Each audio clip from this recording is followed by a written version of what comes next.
irmãos e amigos, graça e paz. Louvado seja Deus por essa noite, noite de festa, festa da colheita. Tivemos uma grande colheita nessa noite, estamos muito felizes por isso. Louvado seja o Senhor. Mas não podemos terminar o culto sem meditarmos a palavra do Senhor. Por isso eu convido os irmãos que abram suas Bíblias. No livro de Atos, Atos dos Apóstolos, capítulo 2. Vamos ler os versos 37 a 41. Atos dos Apóstolos, capítulo 2, versos 37 a 41.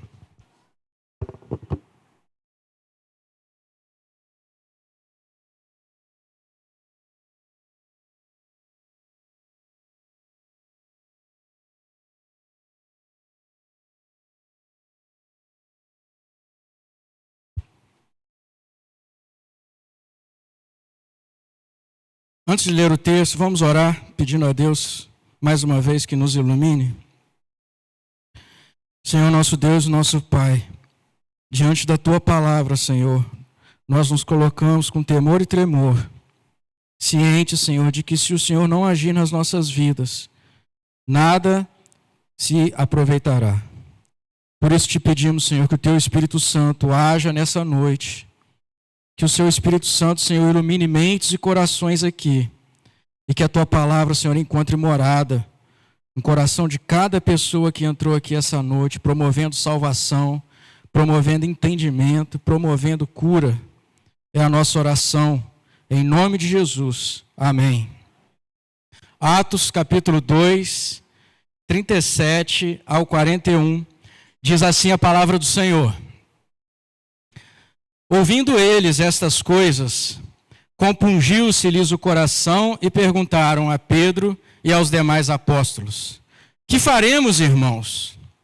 Respondeu-lhes Pedro: Arrependei-vos e cada um de vós seja batizado em nome de Jesus Cristo para a remissão dos vossos pecados, e recebereis o dom do Espírito Santo. Pois para vós outros é a promessa, para vossos filhos, e para todos os que ainda estão longe, isto é, para quantos o Senhor nosso Deus chamar. Com muitas palavras deu testemunho e exortava-os dizendo: Salvai-vos dessa geração perversa. Então, os que lhe aceitaram a palavra foram batizados, havendo um acréscimo naquele dia de quase 3.000 pessoas.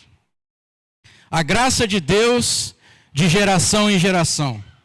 Esse foi o tema escolhido para o nosso mês de maio, mês em que tratamos da temática da família, mês que está se encerrando hoje. Esse tema é um tema muito próprio, já que nós temos observado ao longo de toda a história do cristianismo a passagem da fé dos pais crentes aos seus filhos. Este é um padrão confirmado pelas Escrituras do Velho e do Novo Testamento. A graça de Deus de geração em geração. No Brasil, a taxa de retenção da fé cristã pelos filhos de crentes, ou seja, a taxa de proporcionalidade em que os filhos de crentes aderiam à fé dos pais, era cerca de 80% na primeira metade do século passado. Então, até 1950, 80% dos filhos de crentes aderiam à fé dos pais. Você que está aqui nessa noite, já passou dos 50, 60 anos, muito provavelmente poderá testemunhar que a sua fé também foi a fé dos seus bisavós, que foi a fé dos seus avós, que foi a fé dos seus pais e é hoje a sua fé. A graça de Deus de geração em geração. No entanto, a partir dos anos 50 do século passado, a partir de 1950, estamos assistindo no nosso país uma diminuição crescente dessa taxa de retenção da fé evangélica pelos filhos de pais crentes. E diante disso, algumas questões surgem. E diante da preocupação ainda da retenção da nossa fé pelos nossos filhos, nós queremos pensar em algumas perguntas nessa noite com os irmãos. Existe alguma promessa de Deus para os filhos de pais crentes? Os filhos dos pais crentes estão na mesma posição espiritual dos filhos do mundo? Que atitude de fé nós, pais crentes, podemos ter em relação aos nossos filhos, deles seguirem os nossos passos na fé ou não? Sobre essas questões nós queremos pensar aqui nessa noite, e o texto lido poderá nos ajudar para respondermos essa pergunta. O texto lido está no contexto do dia de Pentecostes. Os irmãos conhecem bem a história. Os discípulos e apóstolos do Senhor Jesus Cristo estavam reunidos no cenáculo em Jerusalém, cerca de 120 pessoas, num sobrado, numa casa próxima ao templo de Jerusalém. Comemorava-se o dia de Pentecostes, uma festa judaica que reunia milhares de judeus e prosélitos gentios, ou seja, gentios que não eram judeus, que seguiam a fé judaica de todo o mundo. E pessoas, judeus e prosélitos gentios de todas as partes do mundo, afluíam para Jerusalém na época dessa festa. Nessa época, Jerusalém passava a sua habitação de 30 mil pessoas, podendo chegar durante a festa até 250 mil pessoas. De repente, o Espírito Santo de Deus desce sobre os discípulos de Jesus que estavam naquele sobrado. É o cumprimento da profecia de Joel, do Antigo Testamento. E eles começam a falar as maravilhas de Deus em línguas diferentes das suas, nas línguas das nações de diversas partes do mundo. E aquele povo que estava reunido no templo, talvez 250 mil pessoas nos arredores do templo, ouve os discípulos do Senhor que estavam trancados no cenáculo com medo, porque o seu Senhor havia sido crucificado pelos judeus. Eles ouvem os discípulos de Jesus, aquelas 120 pessoas, falando nas línguas maternas de onde eles vieram. Judeus e gentios, prosélitos de diversas partes do mundo, estavam ouvindo ali um milagre. Os discípulos de Jesus falando das maravilhas de Deus nas suas próprias línguas. E Pedro toma a palavra e aproveita aquela oportunidade, porque aquelas pessoas, vendo aquele fenômeno, se ficaram atônitas. E Pedro aproveita aquela oportunidade e anuncia a eles o cumprimento da profecia do Antigo Testamento, do derramar do Espírito sobre toda a carne, e anuncia-lhes a salvação em Cristo Jesus, a saber, que Jesus Cristo, que havia morrido naquela cruz, morreu naquela cruz para perdoar os nossos pecados. O castigo que ele sofreu era o castigo que nós deveríamos sofrer. E partindo disso, Pedro anuncia o evangelho àquelas pessoas, do fato de Jesus Cristo ter ressuscitado depois de 3 dias, e ter subido ao céu e agora está assentado à direita de Deus Pai. E, meus irmãos, uma porção daquela multidão que estava em Jerusalém ouvindo a pregação de Pedro, tem o toque do Espírito Santo no seu coração. E perguntam, então, no versículo 37, ao apóstolo Pedro: o que faremos? O que faremos diante dessa mensagem de salvação? Pedro, cheio do Espírito Santo, os convoca no versículo 38 a arrependerem dos seus pecados e a se batizarem em nome do Senhor Jesus Cristo para o perdão dos seus pecados, e receberiam o dom do Espírito Santo. Meus irmãos, cerca de 3 mil pessoas dentro daquela multidão sofreram a ação do Espírito Santo diante da palavra de Pedro. E naquele dia foram batizadas e receberam pela fé o Senhor Jesus Cristo. E o interessante, meus irmãos, é que no versículo 38, diante da pergunta daqueles irmãos, o que faremos? E quando Pedro diz a eles, para eles se arrependerem e que cada um deles fossem batizados em Jesus Cristo, ele continua no versículo 39 dizendo: pois para vós outros é a promessa, para vossos filhos e para todos os que ainda estão longe, isto é, para quantos o Senhor nosso Deus chamar. Pois para vós outros é a promessa, para vossos filhos.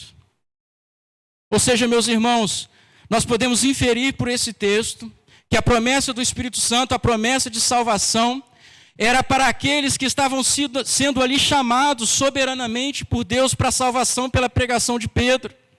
Mas a promessa não estava restrita a esses que estavam sendo transformados pelo Espírito. A promessa não estava restrita a esses que creram. Mas o texto continua dizendo: para vós outros é a promessa. Mas não somente para vocês, é também para vossos filhos. Também para vossos filhos. Ou seja, meus irmãos, os filhos dos crentes são filhos da promessa. Eles estão incluídos na aliança, porque quando Deus salva alguém, é feita uma aliança entre Deus e aquela pessoa. E o texto está dizendo para nós que automaticamente, quando Deus faz aliança com alguém que crê na sua pessoa, na pessoa de Jesus Cristo, essa aliança automaticamente, ela abarca os filhos dos crentes. Esse é um padrão bíblico. É um padrão bíblico das Escrituras do Velho e do Novo Testamento. Há uma continuidade dessa perspectiva da aliança incluir os filhos dos crentes, tanto no Antigo quanto no Novo Testamento. A promessa que Deus fez a Abraão ecoa por toda a história de redenção. E essa promessa é para todos os crentes que com Abraão creem. Gênesis 17, verso 7 diz, Deus diz a Abraão: estabelecerei a minha aliança entre mim e ti, e a tua descendência, no decurso das suas gerações. Aliança perpétua, para ser o teu Deus, e o Deus da sua descendência. Meus irmãos, há uma semente santa na descendência daqueles que recebem o Espírito. Ainda que isso seja difícil de organizar na nossa mente, no entanto, é um padrão bíblico, é uma realidade bíblica, do Antigo e do Novo Testamento. Noé, pela fé, construiu a arca, e Deus fez uma aliança com ele, está lá em Gênesis 6. Mas também entraram naquela arca e foram salvos os filhos de Noé. Todos foram salvos do juízo do dilúvio, porque eles estavam incluídos na aliança que Deus fez com Noé. Foi dessa forma também que os primogênitos foram salvos do Egito, pela fé dos seus pais. Nós conhecemos a história. Da mesma forma, os filhos do povo de Israel foram salvos do exército egípcio, quando atravessaram o mar juntamente com os seus pais. Foram salvos do exército egípcio, juntamente com seus pais, atravessando o Mar Vermelho. E o apóstolo Paulo, no Novo Testamento, afirma que eles foram batizados no mar. 1 Coríntios, capítulo 10, verso 2. O Mar Vermelho prefigura o batismo. E o batismo é a expressão externa da aliança. O batismo é o selo da aliança. Veja, meus irmãos, sempre os filhos incluídos nos exemplos, nos tipos de salvação do Antigo Testamento, juntamente com seus pais crentes. Pois eles estão incluídos no pacto. Estão incluídos na aliança que Deus fez com seus pais. São filhos da promessa. Essa realidade extravasa o Antigo Testamento e passa para o Novo Testamento. Veja o texto lido que nós lemos aqui. No contexto do Novo Testamento, judeus e prosélitos gentios recebem a promessa. Para vós outros a promessa, que estão crendo. Mas não só para vocês, é também para os seus filhos. E para todos quantos o Senhor nosso Deus chamar. Além desse texto, observamos famílias inteiras sendo alcançados pela aliança através da fé de pelo menos um de seus pais no livro de Atos. Em Atos 16, observamos Lídia, que se converte com a pregação de Paulo e recebe o batismo juntamente com toda a sua casa. Provavelmente, isso incluía seus filhos. Era comum ter filhos naqueles dias. No mesmo capítulo, o carcereiro da prisão de Paulo e Silas se recebe. E ele recebe o batismo, mas não somente ele e toda a sua casa. E o apóstolo Paulo, meus irmãos, em 1 Coríntios 7,14, chama de santos, ou seja, separados do mundo, os filhos dos crentes, ainda que somente um de seus pais seja crente. 1 Coríntios 7, versículo 14. É um padrão bíblico. Deus é o nosso Deus e o Deus de nossa descendência. Isso é inegável. Nossos filhos são verdadeiros filhos da aliança. São verdadeiros filhos da promessa que Deus fez conosco.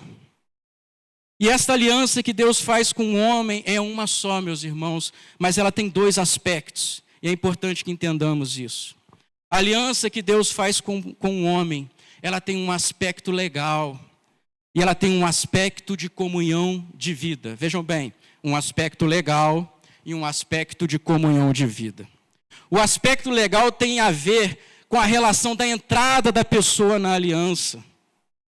Da forma que a pessoa faz a sua aliança com Deus, enquanto o aspecto de vida, o aspecto de comunhão com vida com Deus, tem a ver com a realização plena da aliança, com ter uma comunhão de vida com Deus. Uma aliança é um pacto, e num pacto há um acordo na esfera legal, onde o homem entra com a sua condição, que é a fé, e Deus entra com as promessas, é um pacto, é um acordo. Deus chama os homens a crerem nele, e os que creem nele entram em aliança com Deus, e como consequência recebem as promessas. A fé é a condição do pacto, e Deus promete vida, e vida verdadeira a esses que professam fé no seu nome. Assim, todo aquele que professa a fé em Cristo, ele está na aliança. Como nós vimos aqui nessa noite, pessoas professando a fé em Cristo, fazendo uma aliança com Deus.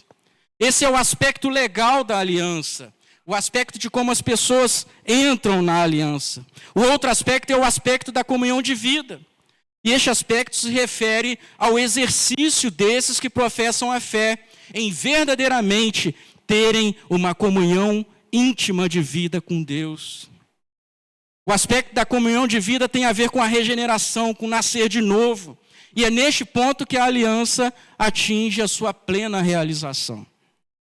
No caso dos adultos, é muito simples a gente ver como esses dois aspectos acontecem. Aqueles que creem verdadeiramente no Senhor, professam a fé, entram em aliança com Deus e verdadeiramente nasceram de novo, esses instantaneamente entram na plenitude da aliança. Vejam as coisas acontecendo juntas. Há um aspecto legal, o acordo é feito, o pacto é feito, e há a comunhão de vida, quando aquele que faz o pacto, de fato, nasceu de novo. Mas no caso das crianças, é mais difícil enxergar isso. Por quê? Porque as crianças, num primeiro olhar, nos parece que esse aspecto legal acontece primeiro que é o aspecto da comunhão de vida. Porque a criança é inserida no pacto na medida que os seus pais creem. E elas automaticamente são inseridas na aliança pelo batismo, como vimos hoje aqui. No entanto, o aspecto da comunhão de vida, o aspecto da fé, da comunhão com Deus, muitas vezes não é visto ainda na época da infância. Mas nós, meus irmãos, no entanto, não devemos enxergar esses dois aspectos de forma separada em nossos filhos. Ou seja, não devemos enxergar esse aspecto da entrada na aliança, do aspecto legal, descontinuado do aspecto da comunhão de vida, de se ter vida verdadeira com Deus. Devemos crer que, de uma certa maneira, o aspecto de comunhão de vida nascerá em algum tempo proveniente da relação legal. O Dr. Berkoff nos ensina o seguinte: essa segurança de que os nossos filhos que adentram na aliança com esse aspecto legal um dia alcançará a comunhão de vida verdadeira com Deus, está baseada na promessa de Deus, que é absolutamente confiável, de que Ele agirá no coração dos jovens ligados à aliança com sua graça salvadora e os transformará em vivos membros da aliança.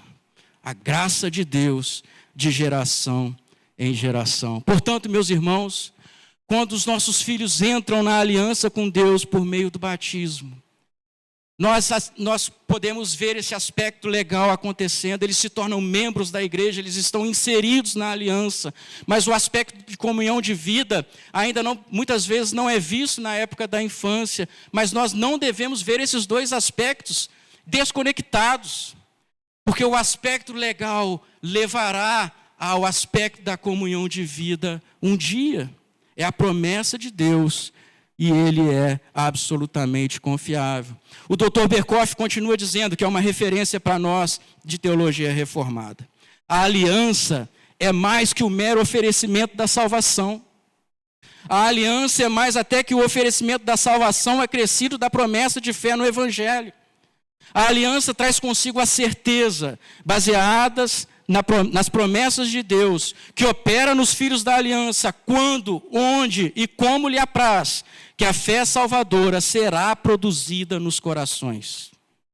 E enquanto os filhos da aliança não revelarem o contrário, temos que partir do pressuposto que eles estão de posse da vida pactual, salienta o Dr. Berkoff. Ou seja, meus irmãos, o padrão bíblico para nós é esse, de que os nossos filhos, eles já fazem parte da aliança. Infelizmente, depois da Segunda Guerra Mundial, depois dos anos 50 do século passado, se perdeu muito essa dimensão pactual familiar em nosso país. Ou seja, o fato de os filhos menores dos crentes estarem aliançados com Deus. E isso se deve principalmente ao aumento da ênfase do evangelicalismo brasileiro na liberdade libertária. Ou seja, a salvação está no poder do homem. A salvação parte do homem, é uma iniciativa humana, a armadilha do arminianismo, em que o homem é que escolhe a Deus por iniciativa própria. Por isso, muitos pais crentes deixam seus filhos crescerem para depois decidirem se eles vão entrar em aliança com Deus ou não. Não seguem o padrão bíblico em que os filhos são membros da aliança. Vejam, meus irmãos, eu não estou negando aqui a responsabilidade individual na salvação. O que condenamos é o esvaziamento da crença na promessa que Deus faz aos crentes de ser o nosso Deus e o Deus de nossos filhos. Esvaziam a soberania de Deus na salvação deles, invalidando a promessa. E muitos pais, por isso, não querem batizar seus filhos, por conta desse entendimento. Eles negam que a salvação pertença ao Senhor. Dizem eles, no momento certo decidirão. Não creem que seus filhos já estão incluídos no pacto. Não creem que o pacto de Deus conosco engloba nossos filhos. E que Deus é soberano na minha salvação, na sua salvação. E Ele também é poderoso para salvar os nossos filhos. Se a nossa salvação dos adultos não dependeu de nós, mas foi pela graça, devemos crer que pela graça Deus também soberanamente alcançará os nossos filhos. Quando nós damos extrema ênfase e salientamos unicamente as responsabilidades da aliança e deixamos de dar proeminência ao fato de que na aliança Deus concede tudo o que requer de nós, em outras palavras, que as suas promessas cobrem todas as exigências, inclusive a fé, corremos o risco de cair na armadilha do arminianismo. Meus irmãos, é Deus quem salva. A salvação pertence ao Senhor. É o Senhor que pelo Espírito Santo compungiu aqueles 3.000 homens aqui de Atos a crerem no Evangelho. E eles creram pela graça. Deus agiu na vida deles. Deus forneceu tudo o que eles precisavam para ser salvos. E se a salvação deles não dependeu deles, eles devem crer também que a salvação de seus filhos depende de Deus, depende daquele que chama. Precisamos voltar a crer que os nossos filhos fazem parte da aliança. Se no futuro nossos filhos quebrarem a aliança, devemos lembrar que a promessa de Deus foi dada à semente dos crentes de maneira coletiva, não individualmente. Ou seja, a promessa de Deus de salvar os nossos filhos é uma promessa que é dada de maneira coletiva e não a cada filho de crente individualmente. E se alguns, quando crescerem, permanecerem na incredulidade, deveremos ter em mente o que Paulo diz em Romanos 9, versículo 6. Nem todos os de Israel são de fato israelitas. Por isso, devemos sempre lembrar os nossos filhos, os filhos do pacto, da necessidade de regeneração. O reino de Deus é descrito no Novo Testamento como uma videira. Tanto Jesus como o apóstolo Paulo usam a videira para exemplificar o reino de Deus. Aqueles que estão conectados na videira, ou seja, os seus ramos, são os que estão aliançados com Deus, estão na aliança com Deus. E o próprio Senhor Jesus diz que se há algum ramo que está conectado nele não der fruto, esse ramo é cortado e lançado fora. E para nada mais presta, senão para alimentar o fogo. Evangelho de João, capítulo 15. Ou seja, meus irmãos, caso haja algum ramo que está na aliança, mas essa aliança nunca cumpre a plenitude dela, que é a comunhão de vida verdadeira com Deus, esses ramos são cortados da aliança. Jesus disse isso. Estes são os que quebram a aliança que um dia foi promulgada. Ao falar dos judeus, o apóstolo Paulo diz que os judeus que não creram em Jesus foram cortados da videira ao negarem o Cristo, pois quebraram a aliança que Deus fez com seus pais. Ele chega a dizer dos seus ímpios compatriotas judeus: pertence-lhes a adoção e também a glória, pertence-lhes as alianças, a legislação, o culto, e pertence-lhe as promessas. Romanos 9, verso 4. Contudo, eles quebraram a aliança. E nós, gentios crentes, fomos enxertados na videira nos lugares deles, enxertados juntamente com os nossos filhos. Do que foi dito, infere-se que é possível que pessoas que não nasceram de novo, pessoas não regeneradas, podem estar na aliança. Segundo o Dr. Bavinck, eles estão na aliança, mas não são da aliança. Diante disso, meus irmãos, nós podemos responder à pergunta da introdução desse sermão. Existe alguma promessa de Deus para os filhos de pais crentes? Sim. A resposta é sim, é um padrão bíblico. Os nossos filhos são filhos da promessa. Eles estão incluídos na aliança que Deus fez conosco. Por isso nós batizamos os nossos filhos. Eles já estão no pacto, fazem parte da aliança. Eles não estão nas mesmas condições dos filhos dos incrédulos. Eles já desfrutam das bênçãos da aliança. E por isso devemos criá-los na aliança, crendo que Deus é poderoso para, no tempo próprio, chamá-los à plenitude da aliança, que é a comunhão de vida com Deus. Por isso nós batizamos os nossos filhos, e o pastor deu uma explicação aqui já para a gente, acabou que as mensagens se conectaram. Os nossos filhos são os primeiros convidados a serem chamados para a ceia. Os nossos filhos são os filhos do reino, aos quais a palavra deve ser pregada primeiramente. Está lá em Mateus 8, verso 12, Lucas 14, 16 a 24 e Atos 13, 46. Os nossos filhos não devem ser somente apresentados a Deus. Não devemos somente orar por eles. Não devemos apenas apresentar o evangelho para eles, para que eles no futuro decidam o que irão seguir. O nosso dever é inculcar nos nossos filhos a mensagem. Essa é a mensagem bíblica, inculcar neles, porque eles são os filhos do reino. Eles são os filhos da promessa. Que maravilha! Glória a Deus por isso. E por que a taxa de retenção de fé dos filhos de pais crentes no Brasil tem caído? Nós não negamos a soberania de Deus nisso, mas também não negamos a responsabilidade dos pais.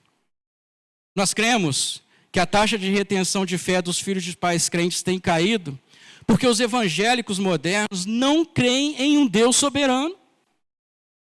Eles não creem em um Deus de promessas, em um Deus de alianças, mas creem no homem, creem no poder humano de decidir-se por Deus.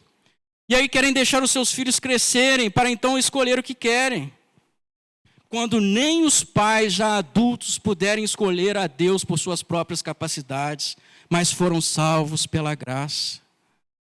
Por isso, irmão, nós devemos crer que a graça de Deus que nos alcançou também alcançará os nossos filhos. Com base em que podemos crer na salvação dos nossos filhos? Só há uma base, a base da soberana graça de Deus. A graça de Deus que vai de geração em geração. Precisamos crer nisso. Devemos crer que nossos filhos são filhos do pacto. Devemos criá-los como filhos da aliança. Devemos batizá-los. Essa foi a prática da igreja cristã durante quase toda a história. Desde a igreja do século II até a igreja do século XVII, os cristãos batizaram os seus filhos. Só com a reforma radical com os anabatistas que foi introduzida essa ideia de que os filhos não fazem parte da aliança e se passou a não batizar os filhos.